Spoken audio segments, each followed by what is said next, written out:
ईष्ट है वो है जल, और उसके पाने के लिए, जल प्राप्त करने के लिए जो भी हम क्रिया करते हैं, बोकी लगाते हैं, पाइप डालते हैं, फिर हैंडपंप लगाते हैं, तो वो हमारी साधना है, वो पूजा नहीं है। उसको पाने के लिए जो हमारा पूज्य है, हमारा जो इष्ट है, वो तो जल है। उसके लिए जो प्रयत्न किया गया वो साधना है और वो पूजा है उसको पाने की। तो इस प्रकार इसको पूजा और इसको समझना। हमारी आस्था तो जल के अंदर है, उन इंस्ट्रूमेंटों में थोड़ी है, और उनके बिना वो मिले नहीं। तो इसी प्रकार ये जो प्रथम मंत्र आपके दिए जाते हैं ये साधना है। और इस जैसे इस दूसरे शब्दों में दास आपको कहे कि जैसे ये मंत्र एक ऐसी कमाई है, ऐसी शीघ्र अफेक्ट करती है, देवताओं को विवश करते हैं ये मंत्र आपको लाभ देने के लिए। जैसे आपको बताया था कि भैंसे को भैंसा भैंसा करता रहो, वो कभी ध्यान नहीं देता। आप वैसे गुण गाए जाओ, जय गणेश देवा, माता थारी पार्वती, पिता माँ देवा, हम घोट रखे थे हमने, ये कभी नहीं सुनेंगे। और इनका एक मंत्र दे रखा है आपको, उसका जाप करो, तुरंत अटैक होगा उनके ऊपर जाके और सतर्क होंगे। क्या हो गया बच्चे को, क्या डिमांड है इसकी, देखो इसका अकाउंट कितना हमारे इसमें, उस तुरंत उसका राहत दी जाएगी। तो जो भैंसे ने भैंसा भैंसा करो कति नहीं सुने, अरे एक बार कर दो हुर्र, वो तुरंत देखेगा नू और अट्रैक्ट होगा, दौड़ने की चेष्टा करेगा उस आवाज की ओर। तो परमात्मा ने ये मंत्र हमें दिए थे, लेकिन बीच में काल के दूता ने इस कबीर पंथ का जहाँ स्टार्ट हुआ था दामाखेड़ा वालों से, तो 5वीं पीढ़ी तक ये 5 मंत्र चले थे। उसके बाद 6ठी पीढ़ी में दामाखेड़ा वालों के जो महंत था वो एक टकसारी नाम का इसी कबीर पंथ की ब्रांच बन गई थी नकली। उसने भ्रमित कर दिया कि तुम बात करते हो सतलोक की और सचखंड और सतपुरुष की, और पूजा कर रहे हो तुम देवी देवताओं की, ये कहे कि भक्ति है तुम्हारी। तो भ्रमित हो गया, उसको ज्ञान नहीं था, छठा पीढ़ी वाला था। उसके बाद फिर उन्होंने एक शब्द सिलेक्ट कर लिया जो कबीर सागर में लिखा है, अजर नाम अमीर नाम पाताले सब सिंधु नाम, यही हंस का काम। ये कोई मंत्र है? ये तो एक श्लोक शब्द है। तो इन मंत्रों से इन आपकी पूजा नहीं है। पूजा हमारा कबीर देव पूज्य है, उसको प्राप्त करना, सतलोक हमारा प्राप्त करना उद्देश्य है। और ये साधनाएं हैं, ये इंस्ट्रूमेंट हैं, ये प्रयोग करने ही करने पड़ेंगे। अब उसके बाद जो सतनाम आपको दिया जाता है, सतनाम के अंदर एकाध सिरफिरा जो विशेषकर वो व्यक्ति भ्रमित होता है जिसके कर्म घड़े बिगड़ जाते हैं, जो 100, 200, 1000, 2000 व्यक्तियों को भ्रमित करके उनको अपने पीछे लगा के गुरु बन बैठता है।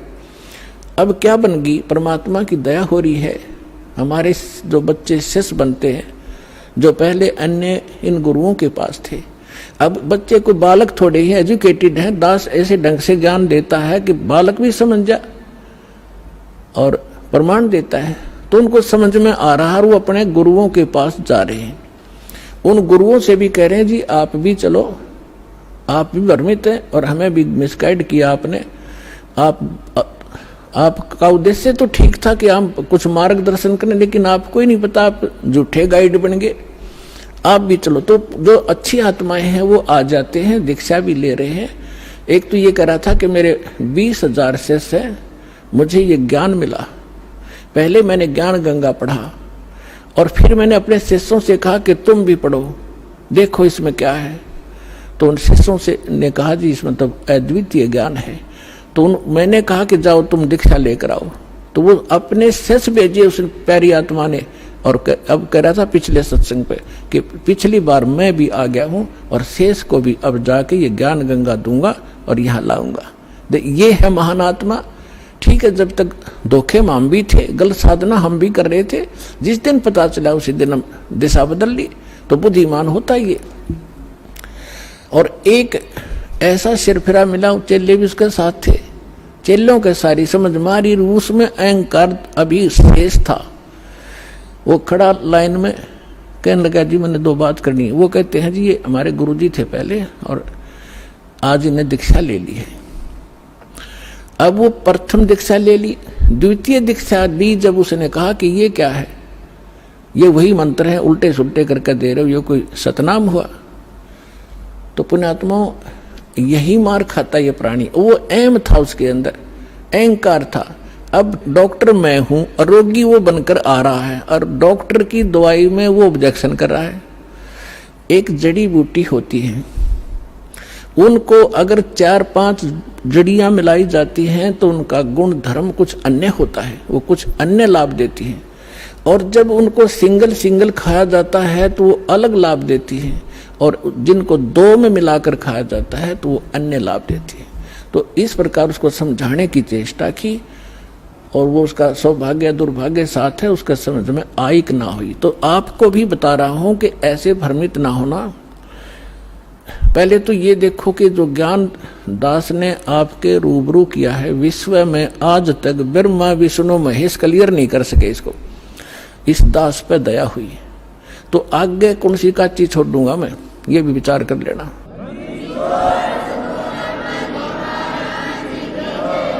और फिर ये साथ साथ एक पॉइंट को क्लियर करने के लिए 6 उदाहरण देता हूं, ऐसे मजबूत जो हलाए नहीं हिल सकते। यही मंत्र किस किस ने जाप किया? आदरणीय धर्मदास साहिब जी ने यही 2 मंत्र का अक्षर का नाम यही जाप किया, आपके रूबरू कर रखा है।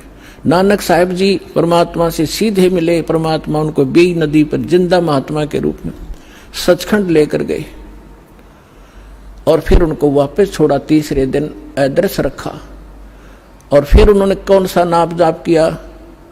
उनकी समुद्र की साखी परमात्मा जो बाला वाली जो साखियां हैं, जन्म साखी, उसके अंदर एक समुद्र की साखी है। उसमें एक कथा है कि एक समय बाला और मर्दाना नानक साहिब के साथ रहा करते थे अधिकतर। उन्होंने एक दिन प्रार्थना की, गुरुदेव हम श्रीलंका जाना चाहते हैं, देखना चाहते हैं, दया करो। उन्होंने कहा आंखें बंद करो। आंखें बंद करके खोली तो समुद्र के किनारे खड़े थे। नानक साहिब जी ने कहा कि आओ मेरे साथ साथ समुद्र के ऊपर चलेंगे और वाहे गुरु बोलते रहना। तो ऐसे चल पड़े जैसे थल पर चलते हैं, आगे आगे नानक देव जी, पीछे वो दोनों बच्चे बाला और मर्दाना। तो नानक साहिब जी ने, वैसे तो सिमरन श्वास से करना होता है, उन्होंने जानबूझ के झटका देना था, क्योंकि परमात्मा का सख्त आदेश था, धर्मदास मेरी लाख दुहाई, और ये मूल ज्ञान अभी कई बार जाए, ये सार नाम और सतनाम अभी किसी को देना नहीं तो नकली पंथों के हाथ लग जाएगा। और जब मेरा दास आवेगा वो कैसे भिन्नता बताएगा, ये सारी विचलित हो जाएगी कहानी। हमारा सारा जो है ना काम बिगड़ जाएगा, और काल का फिर से दाव लग जाएगा। मेरे बच्चे मुझे पहचान नहीं सकेंगे। तो वो महापुरुष थे, जैसे वेद में लिखा है कि दृढ़ भक्त को मिलते हैं, वो आकर के अपना ज्ञान देते हैं। तो दृढ़ भक्त थे नानक साहिब जैसे, उन्होंने कभी किसी सिख को ये नाम नहीं दिया सतनाम, बल्कि सख्त एक ऐसा झटका दे दिया कि सब घबरा गए कि इस मंत्र को छूना नहीं है। नानक साहिब जी ने उच्चारण करके ये 2 अक्षर का मंत्र जाप करना शुरू कर दिया। मर्दाना ने सोचा कि गुरुजी तो सतनाम जाप कर रहे हैं, ये 2 अक्षर का, जिसमें एक ओम है, एक तत् है, तो क्यों ना मैं भी जाप करूं। मर्दाना फिर वो 2 अक्षर का मंत्र जाप करने लगा, तो वो लगा डूबने। नानक साहिब जी ने देखा, तब नानक जी ने कहा कि भाई तो वो ये जाप कर जो मैंने तेरे को बोला है, ये मंत्र मत कर। तो फिर वो वाहेगुरु कहने लगा, फिर ठीक हो गया। कहने का भाव ये है कि नानक जी तो वो 2 अक्षर का नाम जाप कर रहे थे और शिष्य को मना किया। क्यों किया? वो परमात्मा के प्यारे बच्चे थे, उनको मालूम था कि यदि आज ये डिस्क्लोज हो गया तो बट्ठा बैठ जाएगा। आज तक किसी सिख को इस सतनाम की भनक भी नहीं है, ना वो ग्रंथ साहिब में रखा, अलग अलग स्थानों पर रख दिया, लेकिन सीधा नहीं रखा, और वहां से प्रमाणित हो गया। और इसके साथ साथ आदरणीय गरीबदास साहिब जी को परमात्मा मिले, गांव छुड़ानी, जिला झज्जर, हरियाणा में, खेतों में 10 वर्ष के थे, सचखंड लेकर गए, और फिर बहुत काफी समय 8-10 घंटे ऊपर रखा परमात्मा के बच्चे को, फिर वापस छोड़ा। उसने परमात्मा से परिचित होकर अपनी अमृतवाणी में दास उसी गरीबदास पंथ से आगे बढ़ा है। उसमें गरीबदास पंथ में ये मंत्र नहीं है सतनाम का, और में बकवास करते हैं, ओम भागवते वासुदेव नमः, कोई करता है, कोई कुछ करता है, कोई सतगुरु सतगुरु, ये मंत्र नहीं है। और ग्रंथ साहिब गुरु गरीबदास जी के ग्रंथ साहिब के अंदर प्रमाणित है ये मंत्र। ऐसे ही नामदेव जी को परमात्मा मिले थे, उसको भी यही मंत्र दिया था 2 अक्षर का। पहले वो अकेला ओम नाम जाप करते थे, फिर उनको समझाया कि ओम तो ब्रह्म तक का जाप है, ये तो असंख्य जन्म तक जाप कर लिया आपने, और यहीं भटकते रहते हो, ब्रह्म लोक में चले जाते हो, वहां से फिर वापस आ जाते हो। नामा छिपा ओम तारी, पीछे सो हम भेद विचारी, सार शब्द पाया ददलोई, आवागमन बोर ना होई। तो कहने का भाव ये है दास का कि ये मंत्र जो है, इस भ्रमणा में ना रहना। अब बड़ी बनाई बात ने बिगाड़ियो मत, मुश्किल से सिरे चढ़ी है यह कहानी। कितने संकट झेलने पड़े हैं, दास ने जेल तक जाना पड़ा, झूठे मुकदमों को फेस कर रहे हैं। कोई बात नहीं, परमात्मा हमारे साथ है। हमारा एक बार ज्ञान निखार हो जा, फिर चाहे फांसी दे दियो मेरा, एक बार परमात्मा का ज्ञान उसके बच्चों तक पहुंच जा।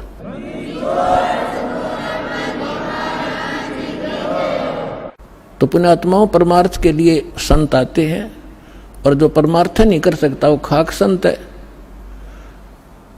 और संत किसे कहते हैं?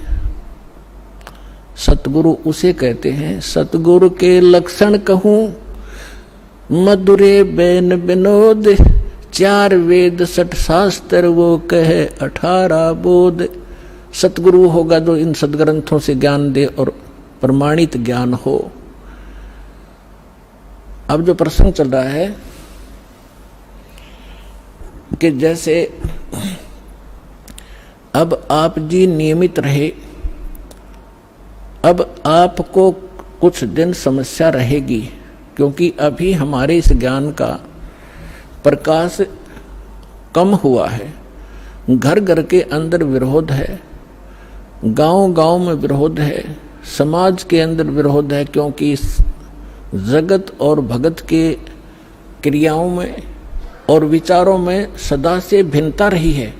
और इसीलिए कहा है कि जगत और भगत का आपस में विरोध रहा ही है, और ये रहेगा भी। जब तक जगत को आप जैसा ज्ञान नहीं होगा तो वो विरोध करेंगे ही करेंगे, स्वाभाविक है, उनको अच्छा सा नहीं लगता। जैसे यहाँ पहली बार कोई व्यक्ति आता है और दूसरा आके प्रणाम करता है, वो खड़ा खड़ा देखता रहता है, ये क्या कर रहे हैं यहाँ पर, उसको अच्छा सा नहीं लगता, क्योंकि वो तो अहंकार में कोई छोटी मोटी पोस्ट हो तो उसने तो भारी बात हो जाती है, कैसे लंबा लेटूं। ये होता उनमें जो भक्तिहीन होते पिछले जन्म के, और पिछले जन्म के भक्ति युक्त प्राणी होते हैं, चाहे कितना बड़ा अधिकारी हो तुरंत समर्पित हो जाता है। वो पिछले संस्कार उसको अपने आप झुका देते हैं।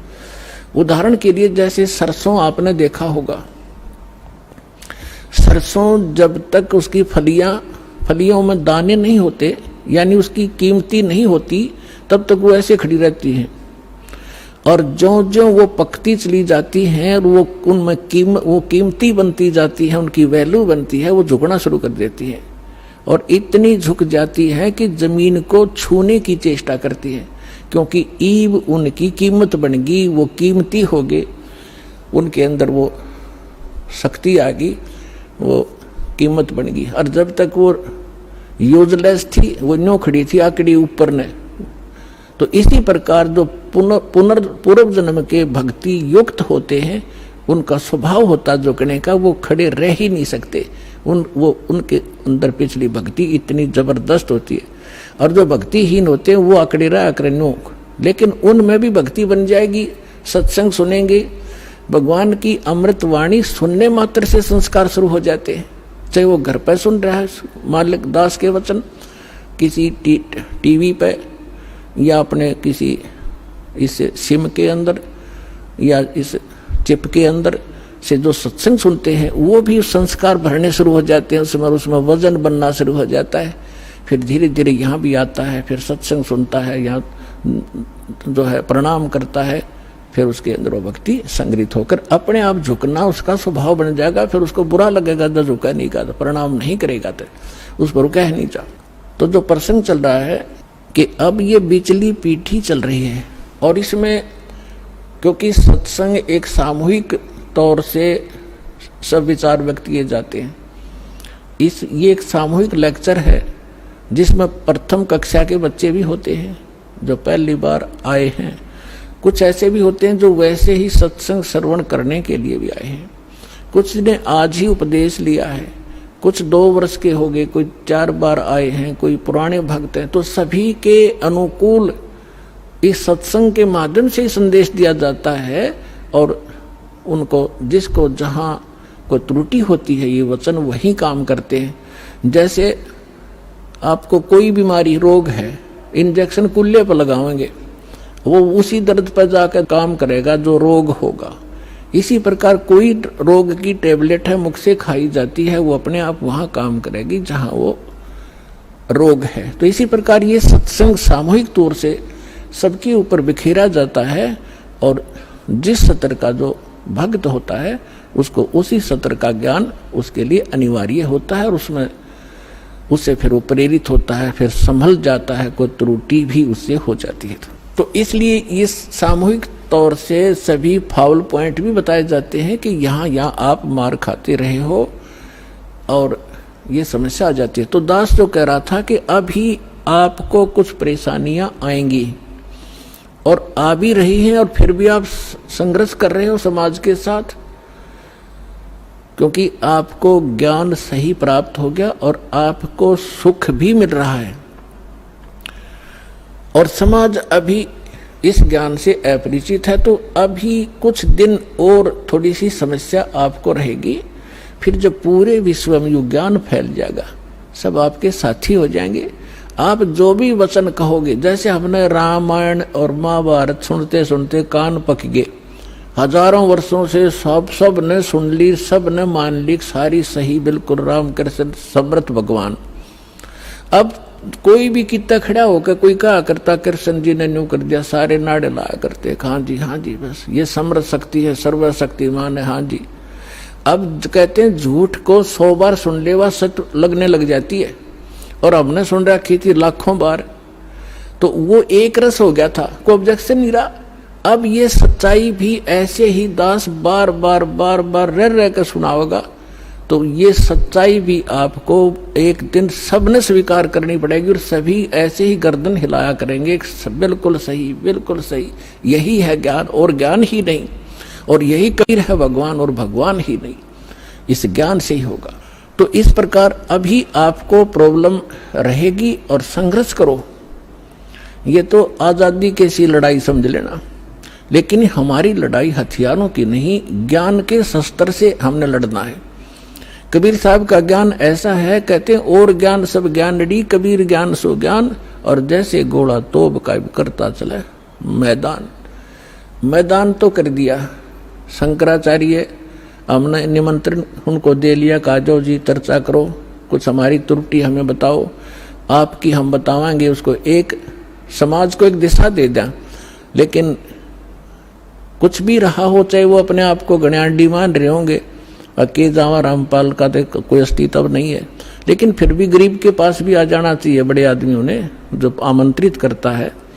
दूसरी बात यह है कि उनके पास कख नहीं, उनको सारा पता लग चुका है, क्योंकि पुण्यात्माओं आज इतना सेंसिटिव मीडिया है, एक वचन भी दास ने इस पूरे सत्संग में गलत बोल दिया होता, ये बवंडर बना देते। और आज मैं सीधा छाती में मार रहा हूं इनके सच्चाई को, और कोई चसक नहीं रहा, इतना वजन है सच्चाई के अंदर। तो वो यहां नहीं आए, दुर्भाग्य था हमारा, बहुत इंतजार की उनकी, लेकिन परमात्मा ने दया करी, इस साधना चैनल वाले पर न्यारी रजा कर दी दाता ने। इसने अपनी टीम भेज के और सबसे उनके इंटरव्यू ले लिए, खुश होकर दे दिए, 2-3 मन्नत दो दी उनकी, यहाँ पर दिखा दिया किसे शंकराचार्य है, किसे आचार्य है। तो पुण्यात्माओं, कहने का भाव यह है कि जब तक ये पूरे विश्व में एक रस नहीं होगा, तब तक थोड़ा सा विरोध बना रहेगा, और उसमें आपने घना सावधान रहना पड़ेगा कि आपका नाम खंडित ना हो। वैल्यू है, कहते हैं परमात्मा कहते हैं, जैसे माता गर्भ को रखे यतन बनाए, और ठेस लगे तो छन हो तेरी ऐसे भक्ति जाए। अब भक्ति का मिलना यह बड़ी कठिन, और मिलने के बाद फिर वो उसको सुरक्षित रखना वो एक बहुत बड़ी बात है। जब तक परिपक्व नहीं हुई तो फिर फायदा क्या उसका। तो इतना सावधानी आपने बरतनी पड़ेगी। जैसे कोई माता बच्चे को गर्भ में आते ही वो कितनी सतर्क हो जाती है, खान पीन में संयम बरतती है, पैर ऊंचा नीचा ना टिक जा कि बच्चे का झटका लग जा। रात को करवट ले भी गलती से ले लेती है तो तुरंत सतर्क होती है, और कहीं मेरे बच्चे का दाब ना लगी हो और खराब ना हो जाए मेरा गर्भ, वो कितनी चिंतित रहती है। तो आप जी ने इस भक्ति का जो लाल है इतनी सावधानी से परिपक्व करना पड़ेगा, तब आपको सफलता होगी। इसमें फाउल पॉइंट है, आन उपासना नहीं करनी, संसारिक व्यवहार के जो भी कार्य हैं जो भक्ति परमात्मा की मर्यादा को भंग करते हैं वो नहीं करने, और फिर आप सफल हो जाओगे। तो अभी थोड़ी सी कठिनाई आपको चल रही है, घर घर में विरोध चल रहा है। पति ने नाम ले लिया, पत्नी नहीं मानती, मैं तो सारी पूजा करूंगी, तो कैसे ऐसा क्या कर रहा है। पत्नी ने ले लिया तो पति दुखी करता है। तो धीरे धीरे ज्ञान से क्या होगा, ये ज्ञान ऐसा है कि आप घर पे चलाओगे और बच्चों पर भी असर करेगा। ना सुनेंगे तो भी कक्ष में सोए हुए व्यक्तियों पर भी ये वाणी असर करेगी, जैसे गारुड़ का मंत्र अचेत हुए उस सर्प के डसे हुए व्यक्ति पर जो सुन भी नहीं रहा, समझ भी नहीं रहा, और उसके ऊपर भी वो मंत्र बोल बोल कर उसके विष को उतार कर सचेत कर देता है। और ये तो परमात्मा की वाणी सब सिद्ध है। ये तो अपने पशु पक्षियों के ऊपर भी ये वाणी जा रही है, उनको भी उनके भी पाप डाउन हो रहे हैं। ठीक है, उनके पाप गणे हैं इसलिए पशु योनि मिली, तो वो पाप घटते रहेंगे। जैसे कपड़ा किसी का ज्यादा मैला है, हो गया है, मैल हो गया है, तो वो कई बार साबुन लगाने से स्वच्छ होगा, उज्जवल हो जाएगा। और जिसका थोड़ा मैला है, एक दो बार साबुन लगाने से उज्जवल हो जाता है। तो ये साबुन है, परमात्मा का जो ज्ञान है, सत्संग है, वचन है, ये साबुन और जल दोनों का काम करता है। तो धीरे धीरे ये सत्संग जिस घर में चल रहा है, पड़ोसियों तक भी असर होगा आपका, और आपके घर के पशु पक्षियों पर भी इसका प्रभाव पड़ेगा। आपके घर कोई पशु पक्षी भी रह रहे हैं, उसके ऊपर भी धीरे धीरे उसके अंदर ये वाणी का जो ज्ञान यज्ञ का पुण्य उसमें संग्रहित होगा। और कुछ ऐसे पाप हैं जो ज्ञान यज्ञ से ही खत्म होते और उसका विकल्प ही नहीं है। जैसे कपड़े को पहले थोड़ा मैला है तो जल से धो दिया, साफ हो गया, ज्यादा मैला है तो और भी मैल रहा तो साबुन लगाना पड़ा, और फिर भी कोई दाग दबा रह जाता है तो ड्राई क्लीन से साफ हो जाता है। तो इसी प्रकार ये सभी क्रियाएं हमें अपने अंतःकरण, अपने जीव के ऊपर, आत्मा के ऊपर जो मैल जमा हो गए, उन सभी पापों का नाश करने के लिए ये सारे ही साधन अपनाने पड़ेंगे। मंत्र के जाप भी करने पड़ेंगे, पांचों यज्ञ भी आपने करनी पड़ेंगी, और तब जाकर के आपकी भक्ति सफल होगी। तो इसमें फाउल पॉइंट दास आपको बता रहा है कि ये भ्रमित ना होना। ऐसे कोई व्यक्ति आपके साथ डिस्कस भी करे तो उसको समझाना कि देखो, पहले तो जब हम डॉक्टर के पास जाते हैं तो डॉक्टर की औषधि में हम स्वयं ही विवेचन करते हैं, तो फिर उस डॉक्टर के पास जाने की आवश्यकता ही नहीं कि इसने दवाई ठीक नहीं दी तो कोई और देखो, वहां से लो। तो इसी प्रकार सबसे पहले तो ये देखो, ये ज्ञान आज तक ना किसी ने सुना और ना सुनाया, किसी के पास था ही नहीं। और जिन महापुरुषों के पास था उनको प्रतिबंध कर दिया था, मालिक ने प्रतिज्ञा करा दी थी कि अभी इसको डिस्क्लोज ना करना। तो महापुरुष थे, वो अपनी अमृतवाणी में बोल के सारा कुछ लिख गए, एफिडेविट बना गए, कबीर इज गॉड, ये वो फाइनल कर गए थे वो महापुरुष, जिनके दास बार बार उनके शुभ नाम आपको सुनाता है। और फिर हमारे सदग्रंथ उसी का प्रमाणित करते हैं कि कबीर इज गॉड। तो फिर ये क्लियर हो गया कि आज तक कोई हमें यही निर्णय नहीं करके बताया कि भगवान कौन है और कैसा है। अब जैसे रामकृष्ण को और विष्णु जी को, शंकर जी को भगवान मानने वाले, उनसे अगर हम पूछा करते थे कभी, वो कहता मैं समाधि लगाता हूं, भगवान देखा आपने? भगवान दिखता थोड़ा ही है, वो तो निराकार है। अरे ये विष्णु ब्रह्मा जी की मूर्ति रख रखी, ये क्या फिर? तो हमारा निराधार ज्ञान था, बेसलेस था, हम डामाडोल थे, स्थिर नहीं थे। और इसी प्रकार ये राधा स्वामी किसी ने पूछ लो या किसी महर्षि ने पूछ लो, अभी तक जिनके विचार रहे हैं, परमात्मा तो निराकार है, साकार आता जब रामकृष्ण रूप बन जाता फिर निराकार हो जाता है। तो खाक ज्ञान था इनको। वेद बताते हैं कि वो परमात्मा सशरीर है, मनुष्य दृश्य है, ऊपर सिंहासन पर विराजमान है और उसके सिर पर मुकुट है। ये तो वेद बताते हैं, राजा की तरह बैठा। और यही वो संत बताते हैं जिनको भगवान ने जिन आंखों देखा वहां पर। तो फिर इसमें कोई डाउट नहीं रहा कि हु इज गॉड और कैसा है वो भगवान। तो ये सारे कंसेप्ट क्लियर इस दास ने करे, आज तक किसी ने नहीं किए।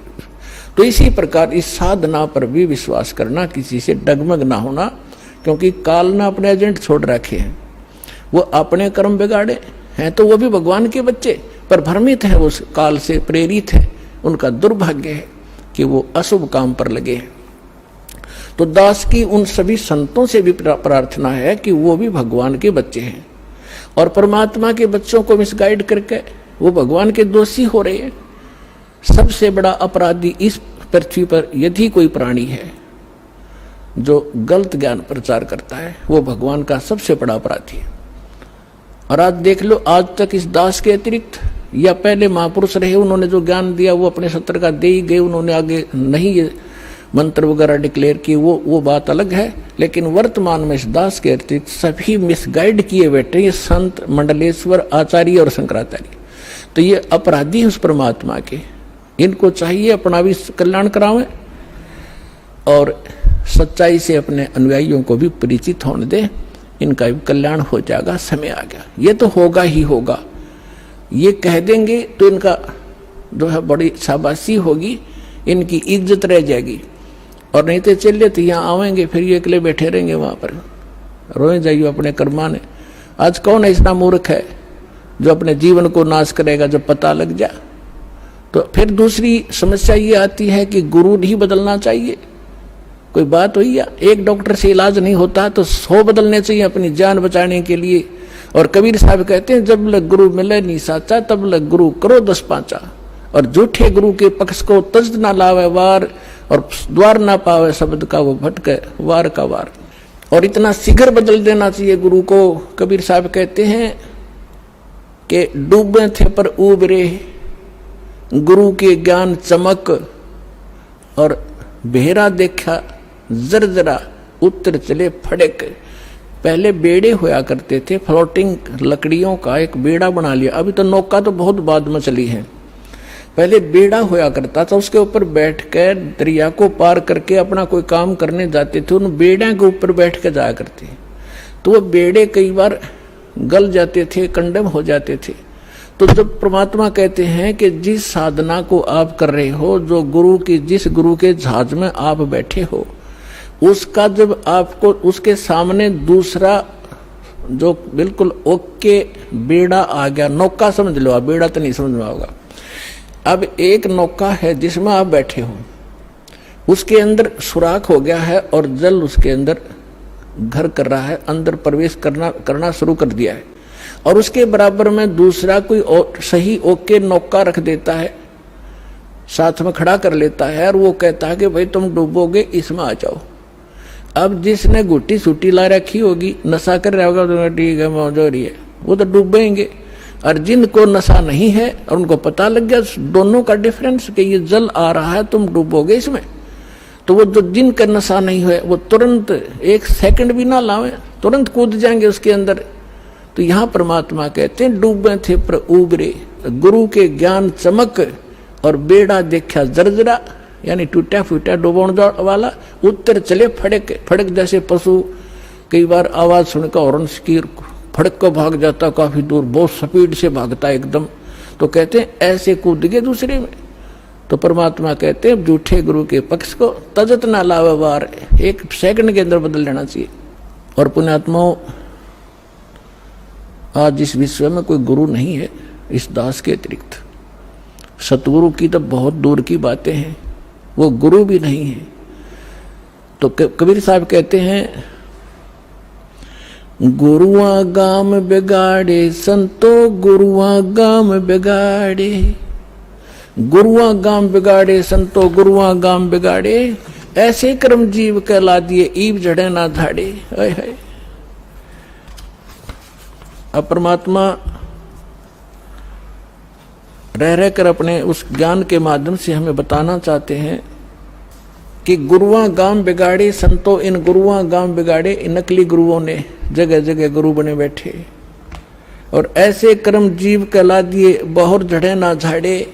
अब कोई जो भी पूजा उन्हें चिपका दी, उनका ये कर लो, श्राद्ध निकाल लो, फलाना कर लो, अब वो उनको छोड़ना नहीं चाहते, जबकि सारे शास्त्र विरुद्ध साधनाएं हैं। अब क्या बताते हैं, पाहन को परमेश्वर कहते, या निंदा बड़ी भारी, या को मोकू समझ पड़ी है पूजा दी अगारी। जो हड़का जल भर कह लाए चरणामृत ठहराए, और जड़ के चरण धो के दिन ने फिर चेतन को फिर पाए। अब क्या बता रहे हैं कि जैसे पहले हमने देखा हमारे गांव में एक शिव जी का मंदिर है, और कभी वहां चले जाते थे, कभी त्योहार होता था, अब शिव जी का मेला भरता था, तो क्या करते थे, उस जोड़ में तालाब में जिसमें भैंस भी माए मूतते हैं, उस सब नहाया करती, वह भी पेशाब करें टट्टी करें, और उसमें से भर के लाते लोटा, और उसको फिर भगवान शिव जी के उस पर शिवलिंग पर डालते, और फिर आगे निकलता उसको लोटे में भर लेते। उसने चरणामृत बना के सारा नबाट्या करता पुजारी। परमात्मा कहते हैं कि जो हड़का जल भर के लाए तालाब से, और चरणामृत ठहराए, और जड़ के चरण धो के प्याए, उस पत्थर की मूर्ति के चरण धो के प्याए, और जड़ के चरण धोकर दीने चेतन को फिर पाए। चेतन को प्याओ जड़ की जो पत्थर के चरणों का चरणामृत। फिर कहते हैं कौवा मच्छा और मीन जल पिया, और बिष्टा की नामाई, गुरुआ कह तो गारा लग गया, जुग जुग छूटे नहीं। भरम विदूषण शब्द हमारा, कोई गावे कोई रोवे, और पांडे को तो परख नहीं ये खिचड़ी मुंह में धोवे। आइए अब हम उन श्रद्धालुओं के अनुभव जानते हैं जो जगत गुरु तत्वदर्शी संत रामपाल जी महाराज जी से दीक्षा प्राप्त कर चुके हैं, तथा उनके द्वारा बताए गए भक्ति